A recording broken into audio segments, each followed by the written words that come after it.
Ada seorang Farisi bernama Nikodemus. Dia adalah seorang pemimpin bangsa Yahudi.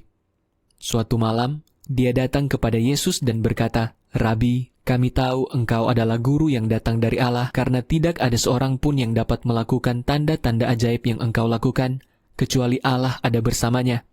Yesus menjawab dan berkata kepadanya, "Sesungguhnya aku berkata kepadamu, jika seseorang tidak dilahirkan kembali, dia tidak dapat melihat kerajaan Allah." Nikodemus bertanya, "Bagaimana mungkin seseorang dapat dilahirkan kembali kalau dia sudah tua? Dapatkah dia masuk lagi ke dalam rahim ibunya dan dilahirkan kembali?" Yesus menjawab kepadanya, "Sesungguhnya aku berkata kepadamu, jika seseorang tidak dilahirkan dari air dan roh, dia tidak dapat masuk ke dalam kerajaan Allah.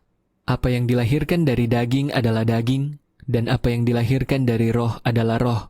Janganlah heran ketika aku berkata kepadamu, kamu harus dilahirkan kembali.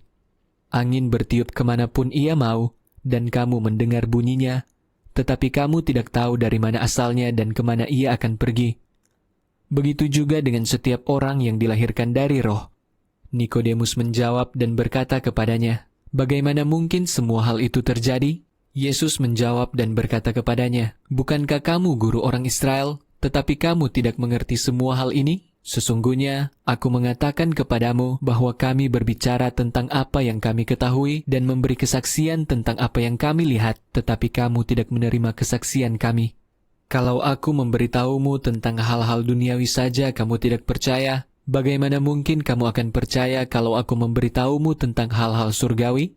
Tidak seorang pun pernah naik ke surga, kecuali Dia yang telah turun dari surga, yaitu Anak Manusia.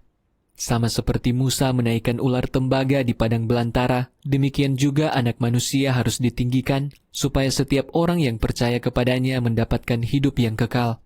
Karena Allah sangat mengasihi dunia ini, Dia memberikan Anak-Nya yang tunggal, supaya setiap orang yang percaya kepadanya tidak binasa, melainkan memperoleh hidup yang kekal. Karena Allah mengutus Anak-Nya ke dalam dunia bukan untuk menghakimi dunia, melainkan supaya dunia diselamatkan melalui Anak-Nya. Orang yang percaya kepadanya tidak akan dihukum, tetapi orang yang tidak percaya sudah berada di bawah hukuman karena dia tidak percaya pada nama Anak Tunggal Allah. Inilah hukuman itu, terang telah datang ke dalam dunia, tetapi manusia lebih menyukai kegelapan daripada terang karena apa yang mereka lakukan adalah jahat. Karena setiap orang yang berbuat jahat membenci terang dan tidak datang juga kepada terang itu supaya perbuatan-perbuatannya tidak diungkit-ungkit. Akan tetapi, orang yang melakukan kebenaran datang kepada terang itu supaya dinyatakan perbuatan-perbuatannya itu dilakukannya di dalam Allah. Sesudah itu, Yesus dan para murid-Nya pergi ke tanah Yudea. Di sana, Dia menghabiskan waktu bersama mereka dan membaptis. Yohanes juga membaptis di Ainon dekat Salim karena ada banyak air di sana.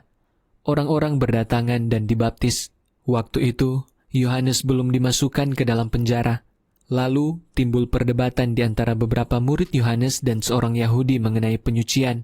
Mereka menemui Yohanes dan berkata, "Guru, orang yang bersamamu di seberang Yordan, yang tentang dia engkau telah bersaksi, lihatlah, dia juga membaptis dan semua orang datang kepadanya."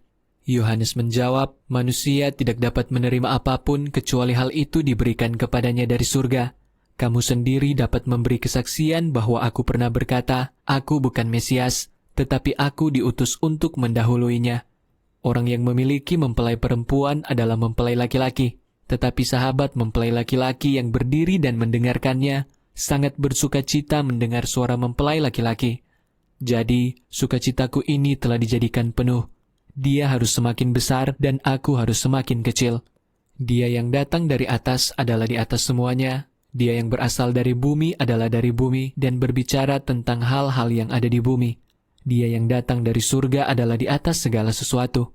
Dia memberi kesaksian tentang apa yang dilihat dan didengarnya, tetapi orang-orang tidak menerima kesaksiannya. Orang yang menerima kesaksiannya mengakui dengan sungguh bahwa Allah itu benar. Sebab orang yang diutus Allah akan menyampaikan perkataan Allah karena Allah memberikan roh yang tidak terbatas. Bapa mengasihi Anak dan telah menyerahkan segala sesuatu ke dalam tangannya. Orang yang percaya kepada Anak memiliki hidup yang kekal, tetapi orang yang tidak menaati Anak tidak akan melihat kehidupan, melainkan murka Allah tetap ada padanya.